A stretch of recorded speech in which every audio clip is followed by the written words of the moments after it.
And I will start first from Mr. Marko Radovanovic, because he is Darko Radovanovic, because he is coming from a municipality as well. And my first question would be, how do they feel, how do they see in municipality their role in assisting in development of agribusiness in this region?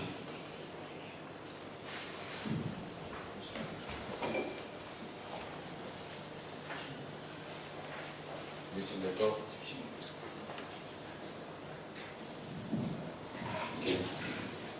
Mislim da je to pravo pitanje u pravom trenutku, jer trenutno sve 4 skupštine opštine na severu rade nacrta budžeta i veoma je bitno da čujemo predloge naših potencijalnih poljoprivrednih proizvođača kako i na koji način ih pomognemo.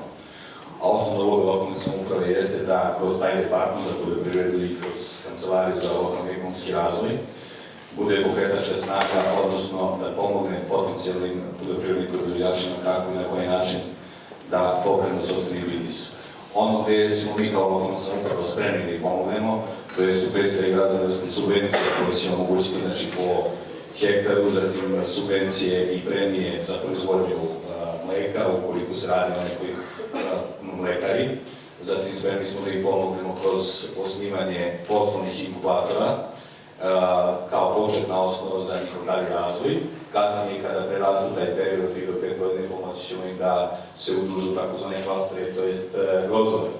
Također, veoma bitno je i ta kategorizacija tih poljoprivrednih proizvođača, kako i na koji način će se oni baviti svojom delatnošću, to znači koliko će ljudi uposliti, jer veoma je bitno sam način zapošljavanja, jer svi znamo da je veoma veliki problem nezaposlenosti. I veoma je bitna stvar, zato što je Kosovo uvijek potpisnica CEFTA sporazuma 2006. godine, koji je stupio na snagu 2007. godine, i također je veoma bitno koji će biti predstavnici sa severa Kosova u tom administrativnom telu u okviru CEFTA, koji se zove Pododbor za poljoprivredu. Hvala.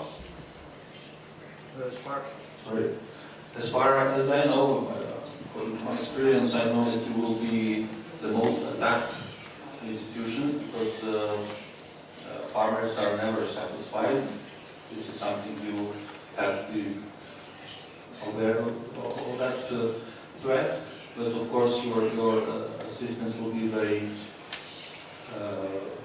helpful for them. Agriculture here cannot be developed without your assistance. If some of participants, some audience will have some question, please try to ask our participants of this panel to answer to you. I see in this audience people who are directly in agricultural production, so use this opportunity. Do you have, Mr. Radovanovic, do you have at this moment can you underline 1 or 2 activities, concrete activities which are you doing in terms of development of agribusiness, let's say supporting some company or some farmer association?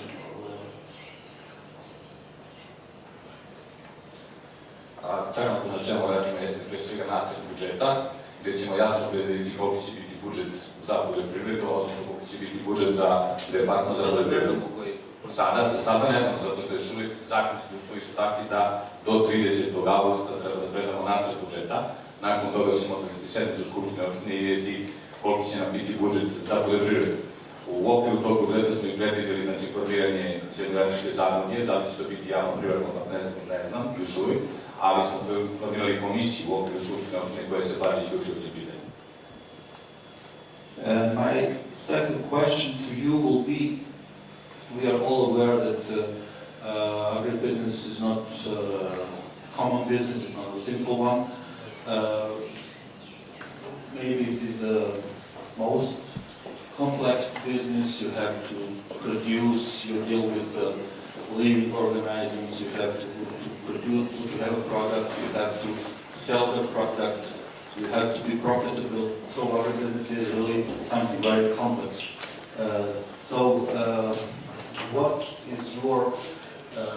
experience do you have as your survey? What would be the market potential for this region in terms of agriculture and agribusiness?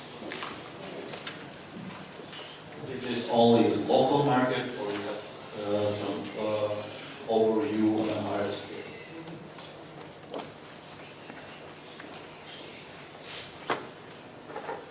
Na samom početku nam je veoma bitno da pomognemo poljoprivrednim proizvođačima da plasiraju svoje proizvode na lokalnom tržištu, mislim na region severa Kosova, a kasnije, kako ih budemo uključivali u klastere i inkubatore, da svoje tržište nađu u regionu. Cilj nam je sada, malo pre ste me pitali prvi korak, ali nisam odgovorio na kompletno pitanje. Prvi korak jeste gdje ćemo se baviti pre svega edukacijom potencijalnih poljoprivrednih proizvođača, a ta edukacija se pre svega svodi na pisanju biznis planova, kako i na koji način, znači, da pored pomoći lokalne samouprave iskoristi finansijsku pomoć drugih međunarodnih organizacija. Okay, thank you. We'll continue later on if you'll have any question. I think the next question is for you. For you, Isabella, because you have explained to us what you are particularly doing. What is the potential of globalization for small and medium-sized agribusiness and emerging markets? Can you provide some examples? Yeah, sure. Yes? Okay. Yeah, look, I mentioned earlier that, the food industry is overwhelmingly comprised of small and medium scale processing companies. That's true in the US, the EU, and to my knowledge, pretty much everywhere. So, one of the things that's interesting is that when you look at the food industry on a global basis, you see a tremendous increase in opportunity. Across the globe, you have emerging economies coming up. Across Africa, you have GDP increases in the double digits. So much so that private companies like myself, who once looked at places like Africa as a sourcing destination, now do business. We sent 217 containers to Ghana last year. We do business in Kenya. We do business in South Africa. We do business in India. And so you have, on a global scale, you have these rapidly emerging economies where consumers have more disposable income. They're looking for higher quality products, more all natural, more organic, better products, better access to quality products. Globally, you see an increase in formal market segments. More people are shopping at supermarkets than ever before, as opposed to the informal markets. So all of that creates an opportunity for competitive products, and by competitive I mean unique in some way, shape, or form. So competitiveness for a value-added food product could be price.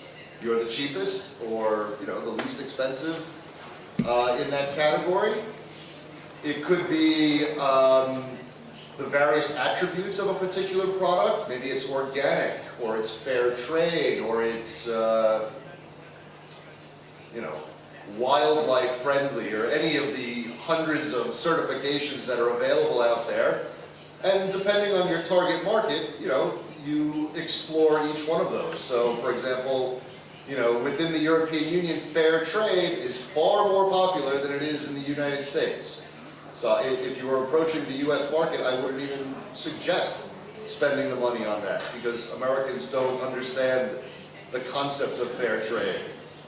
So, the global opportunity for small-scale producers is really that. You're looking at value-added processing companies trying to find their niche. Rather than wondering why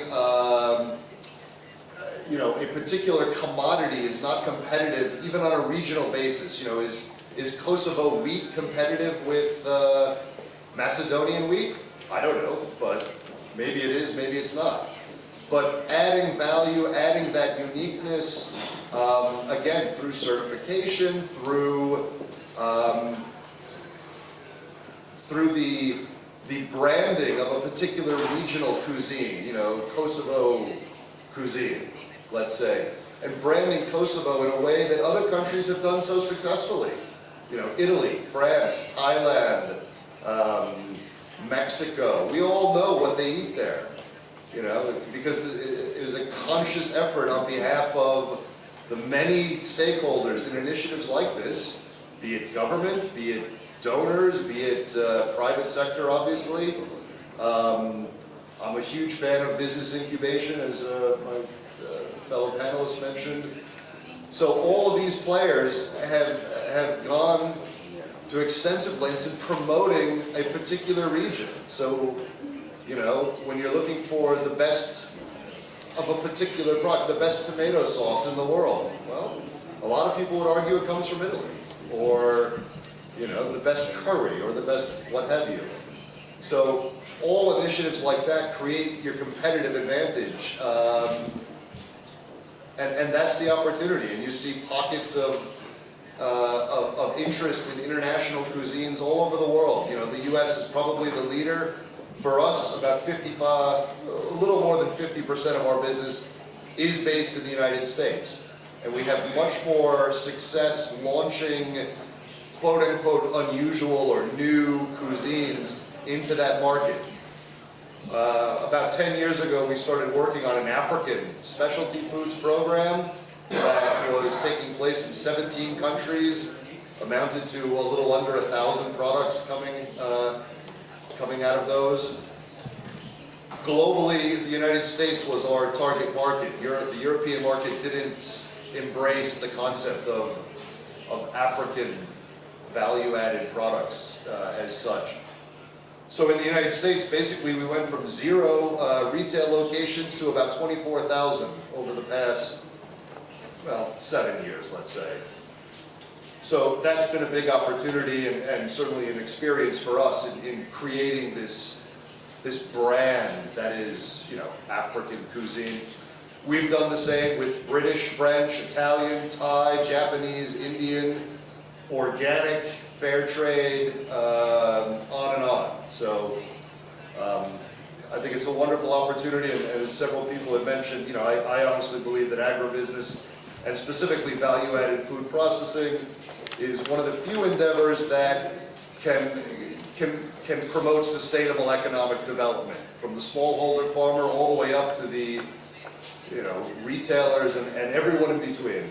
So, thank you. Okay, thank you very much. Just to summarize these two discussions, and once again, I would like to ask you, what would be your advice, initial advice, for these people here from Sredovic, for instance, because we expect in this moment that this business will be small, maybe we need a few medium companies or associations, but mostly this will be small business, small agribusiness.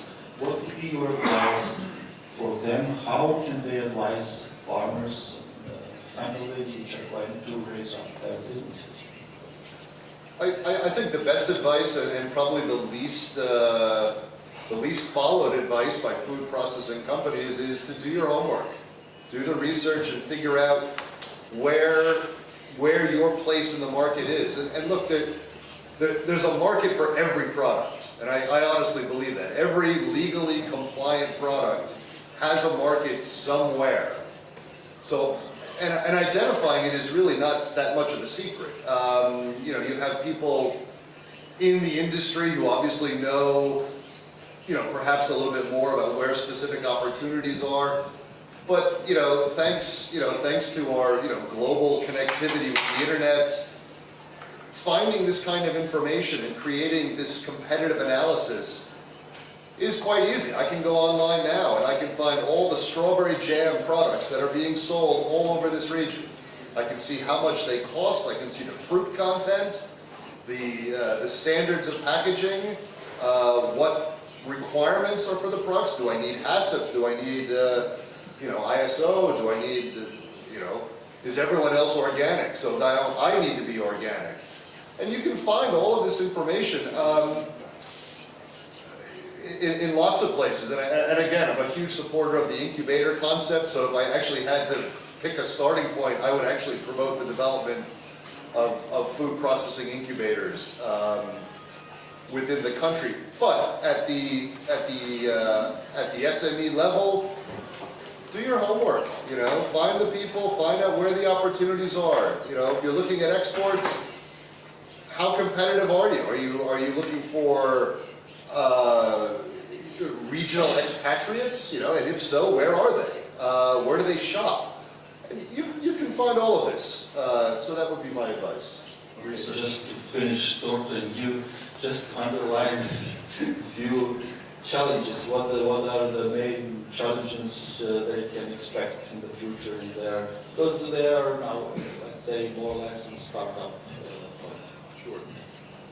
I mean, some of the main challenges, look, as others have mentioned, there's no shortage of challenges when you're working in agribusiness and certainly in food processing. Organizing farmers is, I'm really starting from the beginning. Organizing farmers, providing the training, building trust is always a big issue. I actually just finished working with some companies in Kenya, and one of the things that we did at the farm level, because the farmers are so distrustful of, well, certainly of government and even of private sector. This is they've heard the promises before, lots of times. So to come in with contracts and so on, they're still a little skeptical. So we actually embrace the concept of what we call a lead farmer, which is basically a village elder. In Kenya, they're usually tribally based. And they're the respected elders of their community. And they, not me, not the government, not the donor community, they have the ability to mobilize farmers. So this, of course, is a challenge. Identifying markets, identifying your, where the opportunities are is a process. And then, of course, looking at the cost of doing business. For companies who look at exports, there are lots of viable markets beyond the United States and the European Union. And again, I mentioned Ghana earlier. I mentioned India. I mentioned, China, despite their, heavy government involvement. The challenge that you find approaching the European Union and certainly in the United States is cost. Food producers get beaten down day after day. The United States coined a phrase called slotting, which is essentially a bribe you pay for shelf space in a particular retailer. By category, that dollar amount varies greatly. The most expensive category within the United States, I believe, is olive oil. So if you were looking to get an olive oil product within a large supermarket chain, like someone like Safeway, who has 3,200 outlets, it's going to cost you about $20,000 US per inch. So if you do, bottle of olive oil, let's say, is 2 inches across, you're paying for real estate. You're paying for prime, eye-level real estate so you can compete with the other 10,000 olive oil producers in the world. It's a $40,000 investment with no guarantee that you'll be successful. Now, by comparison, the UK is very similar in that sense. By comparison, there are a lot of smaller markets within the European Union, like Spain, like Italy, who don't fully embrace that cost of doing business. You have markets like Ghana, as I said, which is an incredibly clean market opportunity. You send them $100,000 worth of product, they pay $100,000. And I mentioned that because that's kind of a rarity. You have deductions, you have promotions. Remember that consumers, all a retailer wants to do is sell product. So if you can convince them that consumers want your product, they'll take it. Now the challenge, of course, is to develop, is to get the consumers to want to buy it. We buy with our eyes. We don't buy with, tape. No one knows your product is good the first time they buy it. They know it's good the second time. The first time they buy it on packaging and they buy on price. So if it looks like an attractive product, and you need to develop promotions, and I was mentioning to someone earlier, promotional allowances are about 15%. So when you do price models, if you're working on a 30% profit margin, let's say, make it a 45% profit margin, because you will get gouged for 15% in promotional activity. So, some challenge. Thank you very much. Sorry now I would like to switch to Mr. Lubin. He's involved in, among the other activities in the rural development, and we all know that rural development is not a simple thing. It understands not only agricultural and business issues, it involves also economical issues, social issues. We know all that as a lack of our normal rural development, our rural areas are empty without young people, without people who can do agribusiness in this moment. Most of the people from our villages moved to the towns and so on. So my first question would be about that challenge, because your department is dealing with such things. How do you solve this problem in Sweden? How your institution is supporting solving that problem, if you have such a problem? What would be the challenges in that sense for EU countries as well? Challenges, there are several, or a million maybe. So it's depending on what approach you should take towards them. And first, a little bit of a description of the country. If you take the distance from where Igor comes from, Mitrovica, up to here, and that's a bit of the geography we work within. And for sure, we have areas where there are very few people living, or maybe not even any single one. And we also have this challenge or difficulties or problem, what now we want to choose to describe it as, keeping the young, or let the young be away for study and return. So we have exactly those issues to deal with. How to make the countryside, the rural part, attractive to live in. So we talked very much about attractiveness. That is what we see as the biggest challenge, to make the rural living attractive. Didn't talk about businesses, that it must be, or you have to look into the businesses and they must be profitable, of course. There must be some possibility to make money. Otherwise you seek for other places, not only seek for other branches, you also seek for other places to be at and live at.